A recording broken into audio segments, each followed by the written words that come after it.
Salut à tous, bienvenue dans ce nouvel épisode de Art of 3D qui va conclure donc cette première saison de la chaîne et on la conclura aussi avec une vidéo un petit peu spéciale deux jours après je crois ou un jour, ça dépendra un petit peu de comment je m'organise.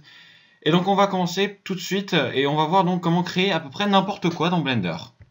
Alors avant tout, je veux préciser qu'aujourd'hui, on va pas vraiment voir des choses concrètes sur le logiciel, on va surtout voir dans la théorie, plus que dans la pratique. Dans Blender, la première chose sur laquelle il faut prendre le coup de main, ça va être votre organisation.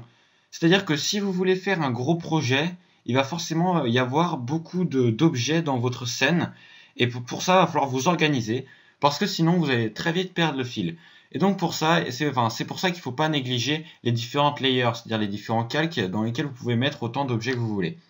Alors vous pouvez vous organiser à peu près comme vous voulez, hein, un objet par calque ou peut-être une série d'objets par calque qui auront un lien entre eux. Bref, vous faites un petit peu comme vous voulez, mais le plus important dans Blender, ça va être l'organisation.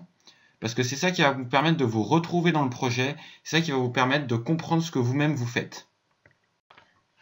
Alors, dans Blender, pour faire des objets complexes, en fait, on va faire plusieurs objets. Et ces plusieurs objets feront votre projet à part entière. Donc je vais vous donner quelques exemples. Voici un de mes vieux projets que j'ai réalisé il y a un bout de temps maintenant, et donc il va nous servir d'exemple.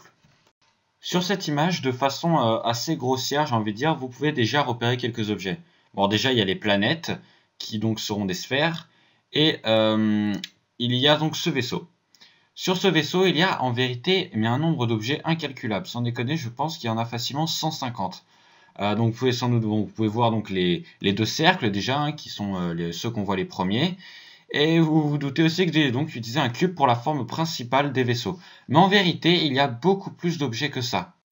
En vérité, chaque détail est un objet différent. Par exemple, vous pouvez voir à l'avant, il y a des cylindres. Ces cylindres sont un objet à part et ils représentent en quelque sorte les canons donc de ce vaisseau.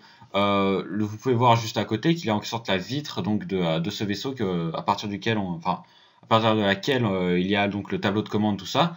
Eh bien, c'est une sphère à part entière, hein. C'est une sphère qui n'est pas ralliée au rectangle, qui fait donc la forme globale de notre vaisseau. Et donc c'est en combinant chacun de ces objets que vous arriverez à avoir quelque chose qui sera de plus en plus concret et qui sera de mieux en mieux réalisé au fur et à mesure. Moi personnellement ça va faire maintenant 4 mois que j'ai commencé Blender et c'est à partir de ça et à partir de tutoriels que j'ai appris à faire plein d'objets dans une scène, et c'est en faisant plein d'objets et surtout en s'organisant bien avec les layers que vous allez arriver à faire des choses de plus en plus belles au fur et à mesure. Et enfin, la dernière partie de ce tutoriel, eh bien c'est assez simple, hein, tout simplement ça va être de la patience qu'il va vous falloir, parce que clairement quand on fait de la 3D, au début c'est de la souffrance et puis après vous allez vous éclater, et plus vous prendrez du temps à faire vos objets et votre création, plus ça sera beau. Donc prenez votre temps. Bon, moi ça m'arrive évidemment de pas prendre beaucoup de temps et du coup de balancer un peu ça comme si c'était fini alors que ça l'est pas du tout, mais prenez votre temps, hein, je vous le dis, même si je le respecte pas tout le temps, et vous ferez des choses magnifiques. Voilà, le moment est venu de vous dire tchuss pour une prochaine vidéo, hein. Oui, pendant 2 semaines, là, normalement, il y aura surtout des animations que j'aurai faites moi-même avec Blender, Lumion, tout ça.